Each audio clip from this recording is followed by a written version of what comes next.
आणि समस्त नागरिक, मी सामाजिक कार्यकर्ता लोणंदमधून आजमबाई आतार बोलतोय। माझं मनोगत या ठिकाणी मी देतोय। मित्र हो, गेल्या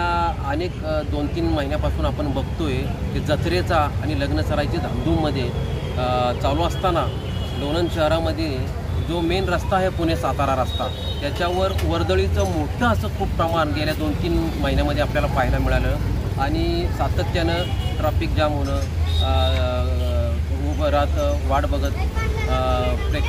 नागरिकांना रस्ता क्रॉस करायला अडचण होणं, या सगळ्या बाबी लक्षात घेऊन एकंदरीत आता येणाऱ्या जून महिन्यामध्ये शाळा सुरू होते आणि जो हा मेन रस्ता आहे पुणे सातारा रस्ता, त्याला काही शहरातले अंतर्गत रस्ते छेद दिले आहेत। उदाहरणार्थ आपण शिरवळकडे जाणारा लोणंद शिरवळ रस्ता, खंडाळ्याकडे जाणारा लोणंद खंडाळा रस्ता, या रस्त्यावर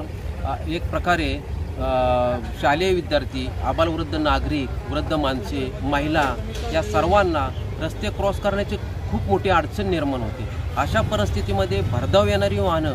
थांबायला मागत नाहीत आणि त्याच्यामुळं नागरिकांना जीव मुठीत घ्यावा लागतोय। वाहनांवर एक प्रकारचं बंधन राहावं म्हणून जनतेतनं अशी मागणी होती की रस्त्यावर स्पीड ब्रेकर असले पाहिजेत, ते मग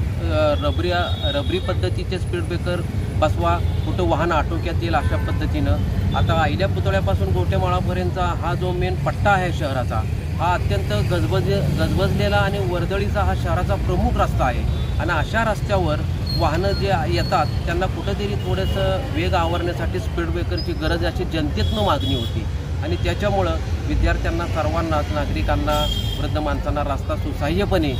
एक प्रकारे पार करता येईल आणि कोणतीही अनुचित घटना घडणार नाही आणि दुर्घटना घडणार नाही, म्हणून हे आम्ही तळमळी आणि काळजीनं शासनाचं लक्ष वेधण्यासाठी रोखोक मराठी न्यूज चॅनल निरा आणि आमचे लोकप्रिय असे